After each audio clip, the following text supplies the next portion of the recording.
दिक्कत चल रही है। अगर ये कुछ कर नहीं पाया तो कैसे होगा? अरे सुमन, तू कब से इस चीज के बारे में सोच सोच कर पागल हो रही है? तूने किसी से बात की? किसी अच्छे ज्योतिषी से बात कर कि तेरे घर की कंडीशन कैसे सुधर सकती है, जिमी का करियर का क्या भविष्य है। अब मैं ज्योतिषी ढूंढती फिरूं, यही काम बच गया ना मेरा। अरे पागल, तुझे कहीं नहीं जाना, घर पर ही बैठ और ये ऐप एस्ट्रोटॉक डाउनलोड कर। मुझे खुद ये ऐप एक इंस्टाग्राम पर ऐड देखकर मिली। एस्ट्रोटॉक यानी कि ज्योतिषी, वो भी फोन पे? हाँ जी, अब दिक्कत और सवाल सबकी जिंदगी में होते हैं। किसी को शादी से रिलेटेड, किसी को रिलेशनशिप में, किसी के घर में पैसों की दिक्कत, किसी का कुछ काम नहीं हो रहा। किसी भी दिक्कत के लिए इधर काफी सारे ज्योतिषी हैं। बात कर लो और वो तुरंत तुम्हारे सवाल का जवाब देंगे या तुम्हें सॉल्यूशन बता देंगे। यार ये सही है। सबसे बढ़िया बात, मैं जब खुद अपना घर बनवा रही थी तो बहुत दिक्कत आई थी, तब मैंने यहाँ ज्योतिषी प्राची से बात की थी। उनसे मैं कुछ पूछती ही उससे पहले उन्होंने सिर्फ डेट ऑफ बर्थ और टाइम मांगा और वो देते ही तुरंत पूछ लिया घर से रिलेटेड कुछ प्रॉब्लम्स चल रही हैं। हैं? सिर्फ डेट ऑफ बर्थ और टाइम से? मैं इसमें जिमी के बारे में पूछ सकती हूँ और घर के पैसों की दिक्कत से रिलेटेड? अरे कुछ भी। अब देखो, हम सबकी लाइफ में डाउट्स और इश्यूज तो आते हैं ना। कोई रिलेशनशिप में तो उसे ये समझाना होता है कि लॉन्ग टर्म है या नहीं। कोई सिंगल है तो ये समझना होता है कि कब आएंगे रिलेशनशिप में, किसके साथ आएंगे, जॉब कब लगेगी, सेटल कब होंगे। अच्छा, मैं एक काम कर देती हूँ, अपने एस्ट्रोटॉक ऐप का डाउनलोड लिंक डिस्क्रिप्शन में डाल देती हूँ, वहाँ से डाउनलोड कर लो। और सबसे बेस्ट बात, पहली चैट फ्री मिल जाएगी मेरे लिंक से। शालू देख, ऐसा वैसा कोई कदम मत उठाना, मैं आ रही हूँ। सुन रही है ना तू? मैं आ रही हूँ। मम्मी किससे बातें कर रही हो इतनी रात को? शालू आंटी का फोन आया है, वो बहुत रो रही है, कहीं कुछ कर ना ले, मुझे जाना होगा बेटा। मम्मी शालू आंटी मर चुकी है, वो आपको फोन कैसे कर सकती है? होश में आइए। मैं सच कह रही हूँ बेटा, सच में उनका फोन आया था। मैंने गुस्से में फोन उनके हाथ से लेकर रिसीवर नीचे रख दिया। तभी एक बार फिर फोन की घंटी गंदना उठी।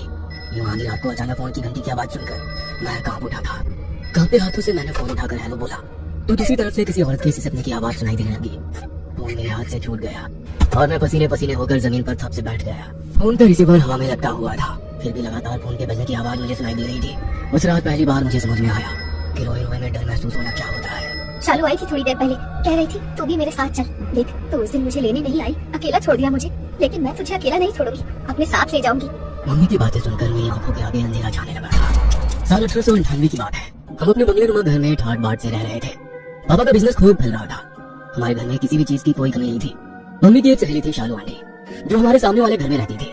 शालू आंटी अक्सर दोपहर के समय हमारे घर आती और मम्मी के साथ बैठकर घंटों बातें करती। मैं उस समय 12वीं में पढ़ता था। उनकी बातें समझने की ना मेरे पास समझ थी ना ही समय, लेकिन इतना जरूर समझ में आता था कि आंटी अक्सर मम्मी से बातें करते हुए रोने लग जाती थी। रात के समय उनके घर से अक्सर झगड़े की आवाज भी सुनाई देती थी। जब उनके घर से रोने पीटने और झगड़ने की आवाज आती तो मम्मी दौड़कर उनके घर पहुंच जाती और फिर कुछ देर बाद सब कुछ शांत होने के बाद ही लौट कर आती। धीरे धीरे समय बीत रहा था। एक रोज की बात है, दिसंबर की ठंडी रात थी। मेरी छोटी बहन गुड्डी को तेज बुखार था। बाहर हर तरफ कोहरा छाया हुआ था। अचानक रात के 11 बजे शालू आंटी के यहाँ से रोने पीटने की आवाजें सुनाई देने लगी। कुछ देर के शोरगुल के बाद हमारे घर के लैंडलाइन पर घंटी बजी तो मैंने फोन उठा लिया। जी बेटा, मम्मी से बात करा। मम्मी तो गुड्डी के पास है आंटी, उसे तेज बुखार है। फोन पर भी नहीं आ सकती? आंटी के इतना कहने पर मैंने इशारे से मम्मी को फोन पर आने के लिए कहा तो मम्मी ने मुझे इशारे से फोन रखने के लिए कह दिया। मम्मी के कहे अनुसार मैंने फोन काट दिया। ये मियां बीवी का रोज का हो गया है, कोई कितने दिन तक बीत बचाव करेगा। अब मैं अपनी बेटी की तबीयत देखूं या इनकी राम कहानी सुनूं? सुबह सुनूंगी, कौन सा वो कहीं भागी जा रही है। मम्मी को कोई अंदाजा नहीं था कि आज शालू आंटी ने मुझे आखिरी बार फोन किया है। कुछ देर बाद उनके घर से जोर जोर से चीखने चिल्लाने की आवाज सुनाई देने लगी और फिर सब शांत हो गया। उस रात माँ उनके घर नहीं गई। सुबह 5 बजे तक पूरे मोहल्ले में कोहराम मच गया था। यह खबर सुनकर मम्मी को गहरा आघात लगा था। घर से रातों को उठकर बैठ जाती और दरवाजा खोलकर बाहर की तरफ भागने लगती। जब पापा पूछते कि कहाँ जा रही हो तो कहती शालू मुझे बुला रही है, उसके यहाँ झगड़ा हो गया है, उसे कुछ हो जाएगा, मुझे जाने दो। पापा को यही लगता था कि मम्मी को शालू आंटी को उस रात ना बचा पाने का पछतावा है, इसीलिए वो ऐसे रिएक्ट कर रही है। धीरे धीरे हमारे घर का माहौल बदलने लगा। पापा का चलता हुआ बिजनेस ठप पड़ने लगा। अपने बिजनेस को बचाने के लिए पापा ने जो भी कर्ज लिया था वो भी डूब गया। अब पापा के पास कोई और चारा नहीं बचा था। अंत में उन्होंने अपना मकान बेचने का डिसीजन ले लिया। एक तरफ हमारा मकान जा रहा था, दूसरी तरफ कुछ ऐसा घट रहा था जिस पर यकीन करना मुश्किल था। मम्मी को डिप्रेशन नहीं था, उन्हें वाकई शालू आंटी दिखाई दे रही थी और इस बात का एहसास मैं खुद कर चुका था। मैं पापा को मम्मी के बारे में बताकर टेंशन नहीं देना चाहता था, लेकिन अब चीजें नियंत्रण से बाहर हो रही थी। उस रोज मैंने पापा को सब कुछ सच बताने का निर्णय लिया। उसी शाम पापा घर आए तो उनके चेहरे पर खुशी झलक रही थी। क्या बात है पापा, आज आप खुश लग रहे हैं? बेटा, रमेश अपना बंगला मुझे आधे दाम में देने के लिए तैयार हो गया है। कहता है शालू चली गई, अब वो इस घर में नहीं रहना चाहता, बस जल्द से जल्द यहाँ से दूर जाना चाहता है। बेटा, हमारे लिए इससे खुशी की बात क्या होगी? हमें इसी मोहल्ले में सामने वाला घर मिल गया, वो भी आधे दाम में। और हम उस घर में नहीं रहने वाले। पापा, मम्मी को शालू आंटी दिखाई देती है, मम्मी की हालत बिगड़ रही है और आप कह रहे हैं हम उसी घर में रहने जाएंगे जहाँ उनकी मौत हुई है। ऐसा कोई घर नहीं जहाँ कोई मरा ना हो, वहम की बातें हैं ये सब बेटा। और तेरी माँ को डिप्रेशन हुआ है, उसे इलाज की जरूरत है बस। और सबसे बड़ी बात, मैं पैसा दे चुका हूँ, हम कल ही वहाँ शिफ्ट हो जाएंगे। पापा को चुनना नहीं चाहते थे, इसलिए 2 दिन बाद हम शालू आंटी के बंगले में शिफ्ट हो गए थे। उस बंगले में बिताए हुए दिन मेरे जीवन के सबसे मनोज दिनों में से एक है।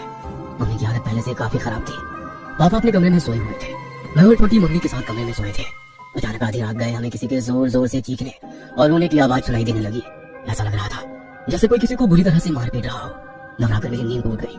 जब मैं अपने बिस्तर से उठा तो पाया कि बिस्तर पर छोटी बहन और मम्मी दोनों ही नहीं है और पूरे बंगले में अंधेरा पसरा हुआ है। मैंने टॉर्च उठाया और मम्मी और गुड्डी को आवाज लगाते हुए कमरे से बाहर की ओर जाने लगा। बेडरूम से बाहर निकलकर मैं जैसे ही हॉल में आया, वो नजारा देखकर मेरा कलेजा मुंह को आ गया। गुड्डी के बाल बिखरे हुए थे और वो अजीब से डरावने भाव चेहरे पर लेकर घूर घूर कर मम्मी को देख रही थी। मम्मी कमरे के कोने में खड़ी हुई सिसक रही थी। अचानक गुड्डी अजीब ढंग से दीवार पर चलने लगी। मम्मा, ये क्या हो गया गुड्डी को? मम्मा, होश में आओ। गुड्डी गुड्डी नहीं है वो शालू है। ये क्या कह रही हो? मेरे इतना कहते ही गुड्डी ने अजीब सी नजरों से मेरी तरफ देखा और जोर जोर से हंसने लगी। फिर वो भयानक तरीके से उल्टी होकर हाथ और पैरों पर चलते हुए मम्मी के पास आई और उनके कान में आकर फुसफुसाते हुए कहने लगी, तू चलना मेरे साथ, नहीं तो मैं गुड्डी को ले जाऊंगी। गुड्डी की बात सुनकर मम्मी चक्कर खाकर नीचे गिर पड़ी और मैं डर से बुरी तरह से कांप रहा था। ये सब शोर शराबा सुनकर शायद पापा की भी आंख खुल गई थी और वो दूर खड़े हुए सब देख रहे थे। जैसे ही उन्होंने मम्मी को बेहोश होकर करते हुए देखा, वो दौड़ते हुए घर के मंदिर में गए और वहाँ से कपूर और गंगा जल उठाकर ले आए। पापा किसी समय में बजरंगबली की बहुत बड़ी भक्ति किया करते थे, इसलिए उन्हें कुछ उपाय पता था। पापा ने हनुमान चालीसा पढ़ते हुए कपूर जलाया और गंगा जल को कलश के चारों ओर 3 बार घुमाकर उस जल को गुड्डी के ऊपर छिड़क दिया। उसके बाद उन्होंने उस जल को पूरे घर में छिड़का और हॉल में वो कपूर जलता हुआ छोड़ दिया। पापा के उस उपाय को करने के कारण गुड्डी के ऊपर से शालू आंटी की आत्मा चली गई थी।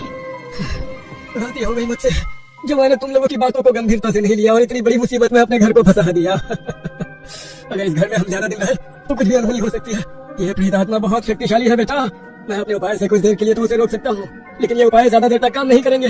लेकिन पापा, वो बार बार मम्मी को अपने साथ ले जाने की बात कहती है। कहीं मम्मी को कुछ हो तो नहीं जाएगा ना? बेटा, मैं किसी ओझा से उपाय करवाता हूँ, कुछ नहीं होगा, तुम घबराओ मत। अगले दिन पापा एक ओझा के पास गए और ताबीज बनवाकर गुड्डी और मम्मी को पहना दिया। अगले कुछ दिन बहुत शांति से बीत गए। एक दिन रात के समय मैंने फिर से किसी की रोने की आवाज सुनी। मैं चौंक कर उठ बैठा और भागते हुए मम्मी के कमरे में पहुंच गया। उस समय पापा घर में नहीं थे। मम्मी अपने कमरे में आईने के सामने खड़ी होकर लाल रंग से कुछ लिख रही थी। मैं मम्मी के नजदीक पहुंचा तो देखा उनके हाथ की नस कटी हुई थी और वो अपने फोन से शीशे पर लिख रही थी। काश तूने उस दिन मुझसे बात कर ली होती तो मैं जिंदा होती। मैंने आईने की ओर ध्यान से देखा। मम्मी के ठीक पीछे मुझे शालू आंटी का भयानक सफेद पड़ा हुआ चेहरा दिखाई पड़ा। मेरा दिमाग अब सुन्न हो गया था। कुछ समझ में नहीं आ रहा था उस पर मैं क्या करूं। मैं मम्मी मम्मी कहकर जोर जोर से रो रहा था। इससे पहले कि मैं मम्मी को बचाने के लिए कुछ कर पाता, मुझे गुड्डी के चिल्लाने की आवाज सुनाई दी। भैया मुझे बचाओ भैया, भैया। मैं दौड़ते हुए गुड्डी के कमरे में गया। गुड्डी कमरे में लगी हुई बालकनी की रेलिंग के ऊपर खड़ी हुई थी और उसका एक पैर हवा में था। गुड्डी, तुम वहाँ क्या कर रही हो? नीचे आओ बाबू। नहीं गुड्डी बेटा, नीचे नहीं कूदना।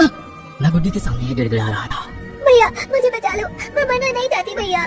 गुड्डी को पकड़कर नीचे उतारने के लिए मैं उसके और नजदीक पहुंच गया। जैसे ही मैंने उसका हाथ पकड़ने की कोशिश की तो देखा वहाँ तो कोई था ही नहीं। गुड्डी, तू कहाँ गायब हो गई बेटा? गुड्डी। रात के सन्नाटे के अलावा बाहर और कुछ भी नजर नहीं आ रहा था। मैं वापस कमरे में आया तो देखा गुड्डी अपने बिस्तर पर आराम से सो रही थी। मैं भागते हुए वापस माँ के कमरे में पहुंचा, लेकिन तब तक देर हो चुकी थी।